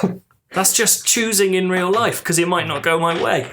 And it's just one of these things where I looked at it and I was like, I don't know. It may have been that I need to play some more and then some more stuff would unlock. But even so, just make the Gollop ones gold. Well, not even the Gollop, just the team. Have you heard of a game called Pit People? No. Which is the new one by the Behemoth, who made Castle Crashers and Battle Block Theatre. And they are making a hex-based single-player strategy game. I have heard about that, yeah. It was called Game 4, and I think they've renamed it. Oh, yeah. No, I heard about Game 4. That sounds like a really good single-player strategy game that I am really excited for and have not seen anything about for ages. But, like, it's got loads of little streamlined ideas. Like, I think part of its main feeling is not... You're moving people around a map, but they choose who to attack. So if you move them within range of 2 people, it just goes, oh, they're attacking that one, and they might not attack the one you want. So it's all about how you move around the place rather than how you attack. Which sounds really weird and kind of cool. That sounds weirdly like Advance Wars. In the odd way that really Advance Wars started off being a game about sending tanks to attack things, but then when you actually played it a lot, and my God, I played it a lot, it was never about that. It was this weird thing of always being like specifically minimizing it so that the chances of things were removed. If you get what I mean? Yeah. And it became about this thing of being like, well, this tank goes there because then, and these go to here and these go here, because then this horrible unit can only attack my big tank. Absolutely. And so it's sort of Advance Wars in reverse in that respect, because you're now trying to maximize the attacks you do. But it's making that process aggressive rather than defensive. Yeah, exactly. Because in Advance Wars, it was always just about being like ending your turn, having done some damage, but leaving yourself with this fortress of where the possibilities had been removed. Like where like you knew exactly what was going to happen next because you'd set it up in that way. Yeah. That sounds good. Yeah, good. Also, it's the Behemoth, so it's going to be really funny as well. That's things I find their games hilarious, but I don't always like them that much after that. Yes. Yeah, I can see that. But I think a strategy game lends itself to a bit more Fingers crossed, yeah. Hopefully. I'm excited for that. I'm excited about good. Let's have a few questions. Let's. Right, a question from J. Dutt. We can't all be the best at all the games. Says you, Jut. Sounds like the start of an infomercial. But what games would you like to be good at? What you need is the gaming vibrato platform. The gaming vibrator platform. Vibrate your way to victory today. Press X quicker. Press down harder. And you've won. And your glutes are nice too. What a bonus. What games do you enjoy but you find yourself unable to play due to the difficulty curve? Oh, Christ. Dark Souls, as I said last week, but I'm not going to talk about that because it's horrible. League of Legends I really enjoyed for 2 weeks and then got outstripped by everyone I was playing with and just became just a husk. It was horrible. I just like... Yeah, I can get that. Games with a meta really fuck me up. And I think there's something in my brain that hates the meta. Yeah, I do as well. That's kind of what I got fed up with Dota in the end as I was playing it. And I got good at Dota. I understood all the characters and I understood vaguely how you were supposed to use them all. And I got fairly good at it. Yeah. But... then the people I was playing with were like, oh, no, you've got to have you not read the patch note? Oh, this has changed. Yeah. Or, oh, no, but the current meta is this. And like knowing all the stats and knowing all of the mechanisms. And I'm just like, I don't care about that. Like, there's a layer of immersion in a game's community and its sort of movements that I'm not interested in. No, same. And I have a really not useful reaction to. Like, it's my fault. But something in my brain goes, fuck this game. It's asking too much of me. It doesn't deserve it. I'm the same with Destiny. Like, I like going on and playing with friends and my friends going, oh, do you know about this? And I go, what? That's what Destiny gets right, is usually its changes are like little secrets or stories or, like it's rarely, did you know this? It has been this, but it's rarely, did you know pulse rifles are better now? Like, that bothers me. It's not like with Dota being like, why are you jungling with that character? Exactly. We don't jungle with him anymore. Yeah, it's just, no. Yeah, like Hearthstone did a similar thing. I was really into Magic the Gathering as a kid, and a couple of friends of mine who have a lot more money than me play a lot of Magic the Gathering online, and which is expensive but amazing. But watching them deal with how Magic, which is a game designed to change over time, watching them deal with how it changes just makes me feel so glad that I don't play it anymore. Yeah. It's as soon as a new set of cards is released, their week is spent going, how does this fit with everything I have? How do I change my decks? How do I change playing drafting? And I have no interest. I just want goblins. That's all I want. So, yeah. With a goblin vibrator platform.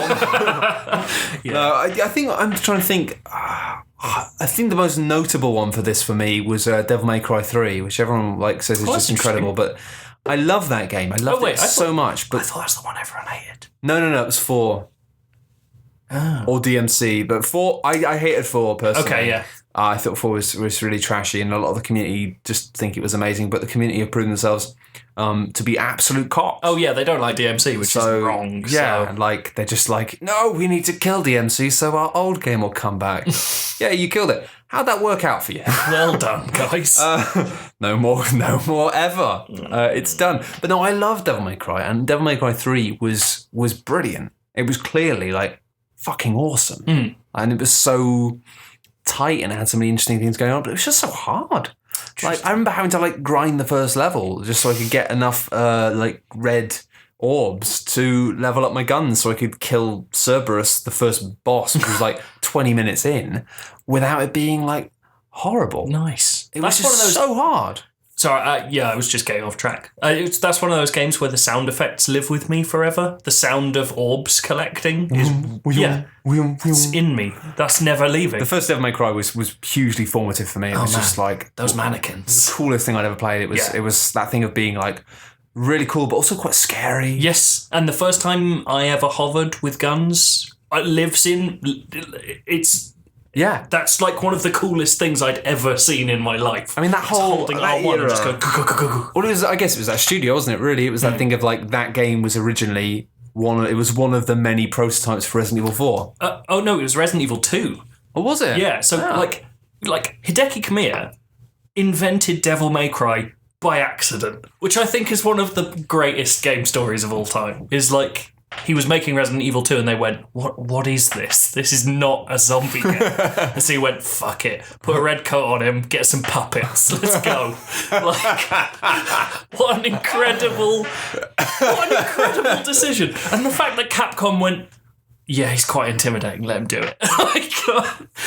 This guy's going to be big on Twitter one day. I just love, get a red coat on him, get some puppets. That's it. That's the whole... Job's a good one. Oh, it's brilliant. What an amazing thing. It was weird because it was just a big Resident Evil castle which just happened to have these creepy puppets in. Yep, brilliant. And incredible music. The bit where he gets spiked on the electric sword and he pulls it out of him. Fuck me. What a game.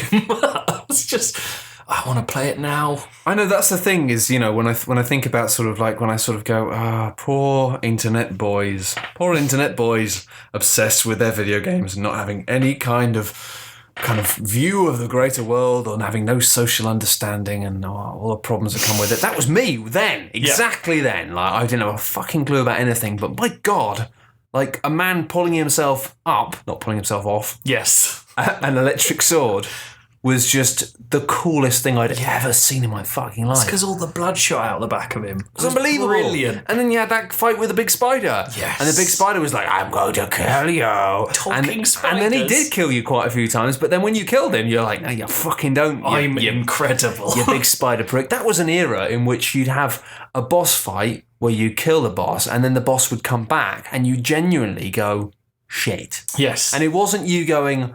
reusing bosses. Yeah, exactly. You were genuinely afraid because it was this creature that I remember that came back, and you were like, "Fuck!" You were really "Fuck," because you were frightened of it. That's interesting. I wonder if there is a group of brilliant children somewhere. Well, they're not going to be children anymore, but brilliant people whose first game like that for them was Bayonetta, because Yeah. Fuck me. Imagine if Bayonetta was the moment you understood games. Like, because that, DMC or Devil May Cry, to an extent, around a few other things, is the first time I was like, fuck, this is a thing that I can learn and get. Well, Bayonetta, I was just really so much better because with 3, it was just massively exclusionary. And I think it was probably that difficulty curve which led to the kind of community they ended up attracting, i.e. shitbags. I just call them fucking shitbags now. I've had so much grief from them over the years that you're shitbags. Sorry. But yeah, I kind of wonder if that was why it was, that they made this game that was absolutely amazing, but also just required a level of skill from you that was just like fuck off hard. Which was something I put up with over the years for many years. Things with Beautiful Joe, for example. Oh, yeah. Ever being like, this is an amazing game, but you're only going to get half the experience if you play it on the actual difficulty. And it really demeaned you by being like, oh, you can't do this? Oh, you're not going to. Did Camille work on Devil May Cry 3? I think maybe, yeah. Because maybe it's just him. Because he's Beautiful Joe, he's Devil May Cry. I love him. Like, he's the best. He just creates monsters. Yeah, he does. He creates all the people he has to block on Twitter. That's interesting. That's it, right?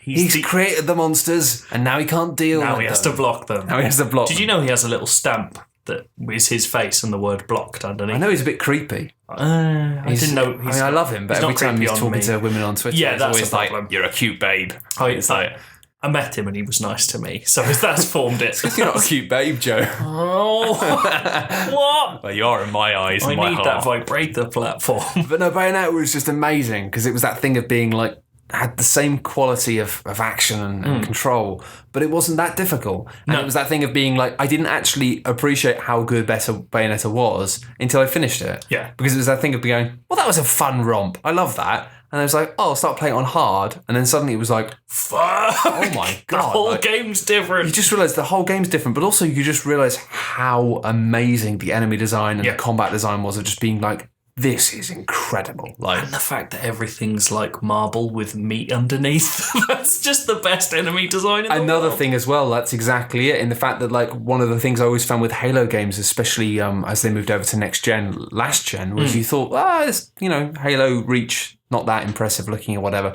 But then the more time you spent with it, you start to realise like the detail and the texture to the world meant something that actually looked a bit almost bland, and at first was actually had this huge amount of detail, and you kind of go, oh my God, this is actually beautiful. Yeah. Same thing was true of Bayonetta, I found. In fact, the enemy designs just look like these kind of golden things with wings. But the more time you spent smashing them up, I mean, you spent a lot of time smashing them up, you just started to appreciate the level of detail they got into in terms of these, how horrible the designs were. It's partly why the game I always mention, Binary Domain, is so good. Because Binary Domain is a game where you're blowing textures off of things that have more textures underneath, and that is the entire feedback the game gives you.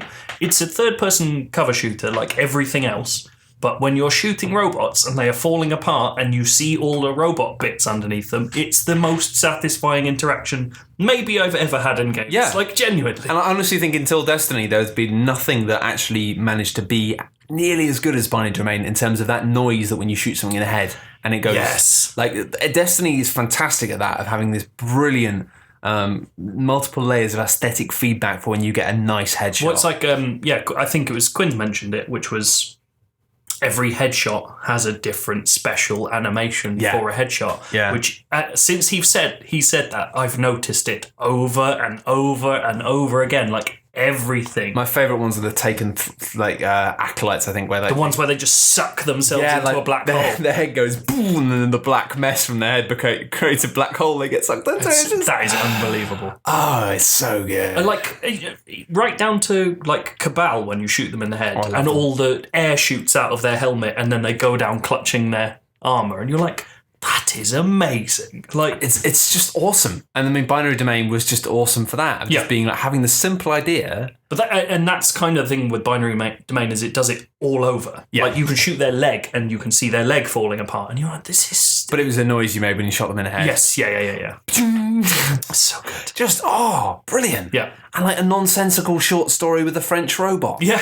And like kind of having this weirdly kind of camp Japanese approach to multiculturality, cultural characters, which kind of you kept kind of waving between going, is this like racist and then just being like, I don't know. I think The thing it's just the mad. thing is, even if it is racist, they're all having a really nice time. Like, it's a weird thing where you're like, these are all horrible stereotypes, but they're all really happy. But they're it seemed to have fun with it. It had fun with it as well. Yeah, there was no like harshness to it. It was just like ridiculous stereotypes. I love the fact that the British SAS guy, like British like spy. Yeah. They're like, oh, like James Bond. He's like, who's that?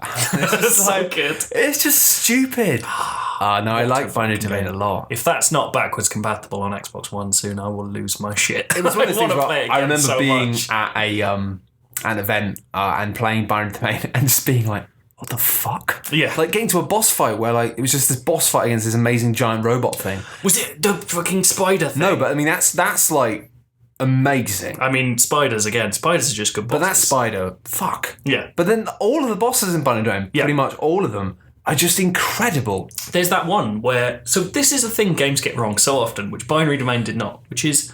There's that one which is like a huge floating missile platform. Just floats around the top of the thing, and you're like, oh, I have to shoot that with rockets, don't I? Most games would go, there's one rocket over there, there's one rocket over there. Binary Domain just goes, there's fucking rockets everywhere. Yeah, don't worry about it. Just shoot the thing. There's just rocket launchers everywhere. So good. It is, but it's just like the design of the enemies as well. Yeah. I just remember being like, what is... Because this was a world, when I was OXM, world still obsessed with Gears of War. And it was like, guys, this is like doing Gears of War like So much better. Like it's like especially the boss encounters is like, this is amazing. Yeah. Like this is creating like big boss enemies that are not just like, here's a big meat sponge, just fire at it for ages and it'll die. Just being like, these gigantic robots that shatter apart piece by piece as you smash into them with. It's just it was so frustrating because I remember feeding back to Sega afterwards and being like, this game's incredible. Please don't give it the box art. Yeah, you do. that's exactly what I said. I said, the worst thing I was in like, the world. please, like, can we get early access to make a video? Because I really wanted to just basically do the same thing that I'd done for Dragon's Dogma, and I'd just done it for Dragon's Dogma. I was like, just get me this game. I want to make sure this game. Dragon's Dogma. Yeah, I was like, let me do what I did with Dragon's Dogma for this because this is awesome. Yeah. And also, please, dear God, just change that box art. But Yeah. I think it was just like nothing changed. It came out and it died, and Yeah. it makes me Never be sad. seen again. It's so good. Imagine a fucking next gen Binary Domain. Oh, man. Unbelievable. It'd be like twice as many spider robots. Okay. Emilia Varblood asks, so Subterfuge seems to be a highway to ruined relationships. Do you still find the idea of a slowly progressing multiplayer game interesting? And if so, where would you like to see the concept go? I tell you what, I would love to play a game like that over 10 days like that, but cooperatively. Like something, I'd have no idea how you'd do it. But I was thinking about this afterwards where I was like, if all 10 of us had roles where we were trying to achieve something together, that would be Well, something like, incredible. I've just got Pandemic Legacy and it's still in its wrapper and I really, really want to play it because, my God, it looks exciting. But yeah, I mean, that's a similar thing. It's like, that's like a game you play over maybe 12 sessions, which acts as a year. Well, yeah, like, Risk Legacy is something I've never played, but is something people talk about in those terms, where it's like, you're all having an effect, you're all doing something together. Yeah, it's like things change, characters die, you find new characters, cards get ripped up. It's sort of this actually, like, as you play through it, is this sense of like being like real permanence. And that's why, and I say this, I think, all the way through my diaries for Subterfuge, is that the chat window, I think, is the best thing in that game. Yeah. Because it makes you horrified, it makes you comfortable, it's this place that just lives in your phone constantly. And you're right, if it was a place of cooperation, it would be a beautiful experience. And it would still be fraught, and there would still be arguments, but there wouldn't be any sense of sort of creeping horror like Subterfuge has. You could even almost have the same power struggles by having something where we have to have leaders being voted in. Yeah, but it would be ultimately working towards a goal. And especially also you could do the thing of splitting off, of being like, okay, well, you guys got to go here, you guys go. So actually you might still be talking to people. Yeah. But so I am, to answer the question, I'm totally into the idea. I'm just not into the idea of ruining times with my friends. That's the problem for me with Subterfuge, and it's not the game's fault. It's my fault. I don't like causing problems for people I like. We've said it so many times, but I think if you play it with people who didn't know, it would just be such a more fun experience. Yeah. I know my brother's been playing a game and he stabbed somebody in the back massively, and then like the guy was furious, but he was like, "Sorry, mate, clues in the name of the game," which is like, yeah, fair enough. But I didn't like it because it was like thing of like, I think realizing now, and especially when I'm out in the edit, of being like, I was having such a great time because I was doing that. I was doing the game you were just talking about, of it being like me working with my friends and like checking in and getting some information and working towards this bigger goal. But then it turned out that one of my friends was a bastard. And so, it became this thing of being like, well, yeah, it just crushes you. It's like a co-op game where you find out that actually one of your mates, for no apparent reason, has just been like purposefully fudging the rolls. I mean, I suppose what I just described is just Dungeons and Dragons, isn't it? Yeah, but Dungeons and Dragons is hugely time intensive. Yeah. I think you're right. I think there's a cool experience there. I think there's a cool experience of something which you can play with your friends where actually, unlike Subterfuge, where because you're worried that your foes, real people, are going to like set something up to happen in the dead of night while you're asleep and leaving you with a sense of dread. If you actually got something which is a bit more structured and a bit more on rails and a bit more understanding of maybe the time zone you live in, where you have things that happen in the day that you have to react to, but maybe not that quickly. Maybe you've still got like 12 hours, 20 hours to react and have a game that lasts weeks. That would be fun. Yeah. Because it means you'd be able to actually just go on for 5 minutes a day. Yeah. And again, like, there is something about it living in my phone that I loved, but also made me anxious all the time. Yeah. Well, like, I'd turn over my phone and go, fuck. When I started, it was like, this is great. You can queue up orders. It means you just pop on for 5 minutes every day. Yeah. In reality, it became difficult to like not be on it constantly. Yeah. I think by like day 5 or 6, I was then checking it like maybe 2-3 times a day. Not really looking that much, but at the point at which the diary series is now, like, oh my God, like I'm on it all the time. Not even halfway through. I'm literally not even leaving the house at night because I'm worried of course, about it. Like I missed, I mean, like, you know, this week's series starts with Quinn's being at a party and checking at his phone. But because I didn't have it on my phone, I had it on my iPad. I just didn't go to a party. And isn't that the saddest thing? It takes me back to when I was playing World of Warcraft and I wasn't going to the pub because I was raiding. And that's when I gave up on World of Warcraft. It's like, you know what? I've spent weeks not going to the pub and I still haven't got a fucking pair of gloves. What am I doing? You should be playing Destiny. Destiny, mate. It's all about gloves. I've got gloves out the wazoo. Should we do one more question or should we wrap up? One more. Let's do one more. Okay.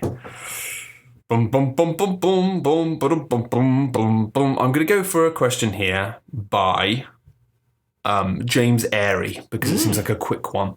He says, after you mentioned Downwell not being a great train game, presumably because Downwell's touch controls are a bit jumpy if you're on a train, and as I spend 2 hours a day on a train and I'm generally unimpressed by phone games, are there any train games you would recommend? Yeah, right. So I'm going to look at my phone because anytime someone describes a game as one-handed, I am well into it. And it's really easy to make wanking jokes, but fuck you. Yeah, you got to treat yourself with both every now and then. Train games. Yeah. I like. Desert golfing is brilliant. Everyone likes desert golfing. Does the job. And every time you see a cactus, the most exciting thing on your train journey.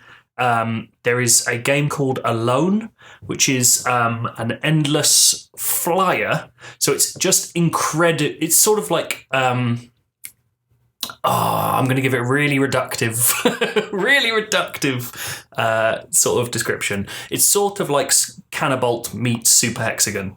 Like incredibly fast, endless runner type thing. That's good. Quite intense then? Yeah, very intense, but it is doable. Like if you're just sitting, you can do it. If you're standing, you can do it. Like it works. I just got one that I'm not entirely convinced with, but I think could be great, which is called 5-Card Quest, which is by Rocket Cat Games, who made Wayward Souls, Hookshot, I think it was called, like some really good mobile games. I kind of just trust them. I think I remember Hookshot. Was that the Endless Runner where you had a hookshot? Yeah, I think that's it. Super Hookshot or something. Oh, and they also did Punch Quest, which is fucking amazing. Yeah, Punch Quest is because brilliant. I played Punch Quest on my iPad and I didn't really get into it because I think it's maybe just better on a phone. Yeah. So I'm kind of annoyed because I like Android as a it's all right, but I really kind of increasingly want an iPhone again. Yeah, just because at the time it was this thing of being like, I gave up on the iPhone because they were bollocks and they were way too expensive, and they really, at that point, it was like lots of games were on Android as well. And also I wasn't playing as many Android games. But now there's so much good stuff. Getting an iPad again has reminded me that shrugging off like iPhone and iPad games has been increasingly dumb, because everyone now who shrugs that off and goes, oh, it's bollocks, and the people who still think that everything is just free to play bollocks, when actually there's now tons of just really good stuff out there. Yes. Oh, and actually, they have just re-released Ghost Trick, which is one of the best ever DS games for iOS 9 today. Yeah. As we're recording. So that's fantastic, because I downloaded that on my iPad and it didn't fucking work. Yes. So did you get a refund? No. So I got a refund when it didn't work, and I still have access to all the chapters I didn't buy. So, I did buy. So I've got like an £8 game for free because it didn't work. Which is ridiculous. Well, so I think I just paid £8, and because I'm a sucker, just went, oh, I've been ripped off. But you've got £8 back. No, I didn't get a refund. No, but you've got Ghost Trick now. I know, but I've already finished it. I've got to get someone else to play it, because I bought it on PS. Because I see. I'm awful. I'm one of these people who just goes, it doesn't work. I'm going to immediately find another solution. Doesn't require any kind of friction.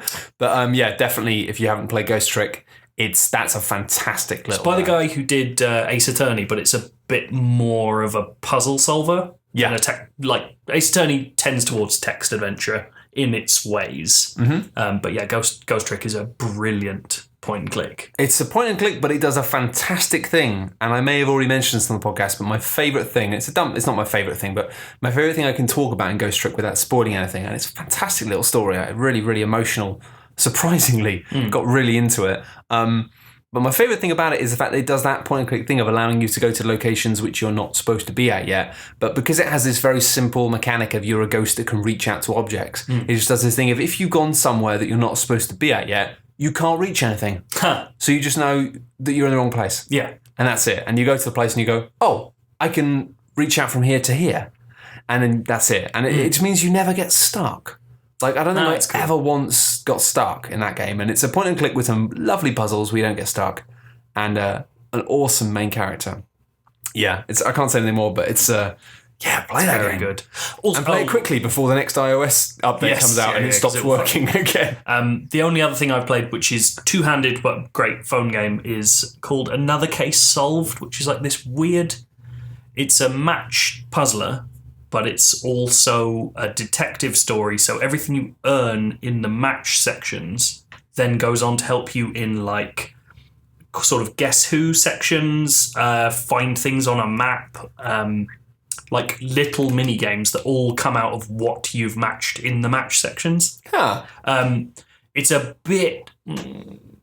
It's not greedy. It's essentially you can kind of play enough to keep you satisfied every 45 minutes, which I think is okay. And I pay because I play it a lot. I've paid to have a bit more.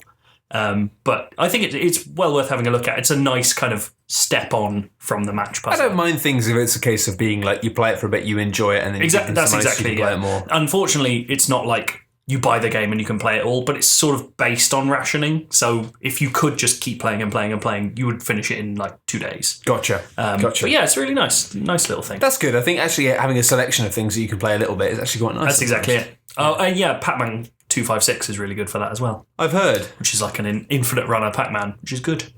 So those are all my train games. I've been playing Sorcery. I went back to the first Sorcery. Yes. And yeah, actually it makes a lot more sense if you start from the start. Yeah. It's good. Not in terms of story, just in terms of like, it's a lot more explanatory about what things are. It gives you really obvious things of being like, cast this spell, you dickhead. Like being like, what are you going to do? It's true, I never even considered do this spell. It's really... Whereas I actually like weirdly quite enjoyed going straight into 3 because it was just unbelievably unforgiving. Just being like, hey, you're a sorcerer. What are you going to do? I don't fucking know. You're the sorcerer, mate. Like, you've got a spell book. And just kept casting the wrong spells and getting myself into a pickle. And it didn't matter because you can roll back, and it kind of became this thing of being like, wow. Like, whereas I like the kind of slow intro into this in the way it does it does intro you to themes, simple themes like you can die really easily. But no, I'm enjoying that a lot, and I'm just getting into it's really nice just getting into the habit of embracing the old thumb in the book. You know, it's like when I was a kid and playing Choose Your Own Adventures, you always felt like you were cheating when you put your thumb in the book. But, but in this, it's like because they've made it a mechanic almost of being like at any point you can just go back. You just feel fine.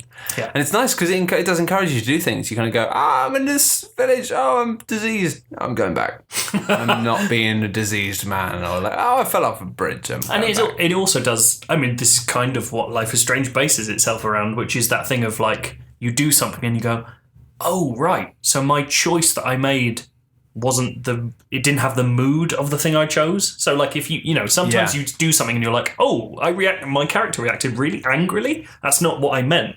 You can just go, whoop. Didn't happen. Yeah, no, it's cool. It's very cool, and that's a fun kind of thing. I'm on a flight on Saturday, and so I'm trying to like load up some stuff because iPad is pretty much it. Although I would say if you've got a 3DS, like there's some amazing stuff on 3DS for trains, just generally, like especially keep the thing on. Monster Hunter for me was a big thing on trains, just because I'm now at the point where I've kind of killed Monster Hunter in a way. And I guess I just need to wait for the next one. That's how it works. I never got to G rank and it really upsets me. I got to the first G rank and I got about halfway through it, but it just becomes this thing of like all of the missions I can do are incredibly hard. Yeah.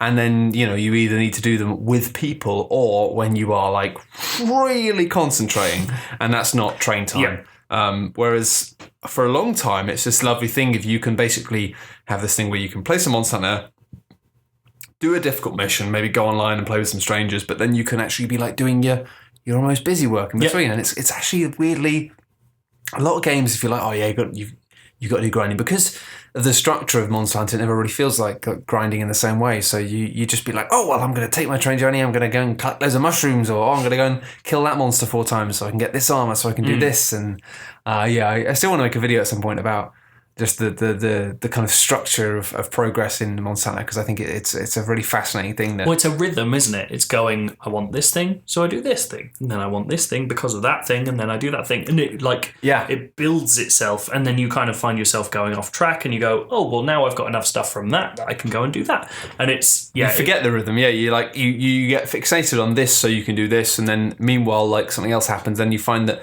without even noticing your objective has changed. Yeah. But the progress of what you were doing anyway is still useful for that, and your objectives always change. I think it's more to do with the fact there's just such a huge tree of choices in front of you, and you always have agency. I think the agency is the key thing.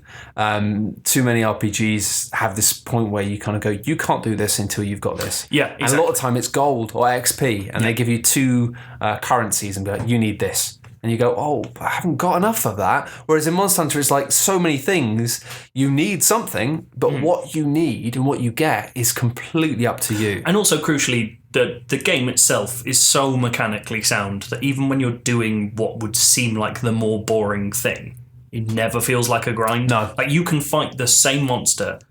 I definitely fought at least one monster like 100 times, and I will not be bored of fighting it because I've learnt it. And Sean Bell from Midnight Resistance has said this before, and it's a really nice point. It becomes a dance. It becomes watch an animation, do your action in response, and you understand every move you need to make. And perfecting that is somehow absolutely lovely. Oh, there's a thrill to it because it becomes they're not like boss animations of being like does this, but they start to have these patterns that you realise are incredibly like intricate in a way of how they react in different circumstances, and you just get a feeling. You just know you're going to go, no, I think you're going to do this now. Yeah. You go, yeah, you're doing that. Okay. And going from having fights where you're just scrambling through and coming out with hardly any health, and then getting to the point where you're just almost hardly getting touched. Yeah. And you're just smashing things up. Then it becomes so much more satisfying when you then have like, oh, I've just got a slightly better weapon. And then you go back again. Suddenly these things that used to be giving you grief, they're now just like tearing apart. Yeah, absolutely. And because you've made the weapon out of things you've been fighting, you go, I deserve this. It's not finding it in a chest. It's going, I built this out of killing these fucking things over and over again. It gets reward like so little else does. It does, and it's that fascinating, wonderful thing of the fact that it's not just that you've got a good sword, because the thing is, you can rock up into a battle with an amazing sword, but if you don't know how to fight that monster, you're not going to get a hit in, because it's going to kill you, and not in like a kind of Dark Souls way of being like one hit, you're dead, but just it's going to attack you ferociously and strangely, and mid-swing you're always going to get knocked off guard or knocked over. But when you go into it properly, it means you can go in with a fuck-off sword that's unwieldy and you can destroy stuff. So good. It's a very, very, very good game. Anyway, we've rambled on for quite a long time. Oh my God. I said last time we're going to do this because, and I try not to, but it's just quite nice having a nice conversation. It's always good. Anyway. Sorry again. I just like talking to Joe. Hope you enjoyed your train. Yeah, this is sort of part of your train journey, but I would say, if you've got repeat commute problems, I feel bad for you, son. Get them on Santa 4. And the problem's gone. Gone. That is crap. Crap rap. Put me to bed. I'm dead. Thanks for listening. Bye. Bye.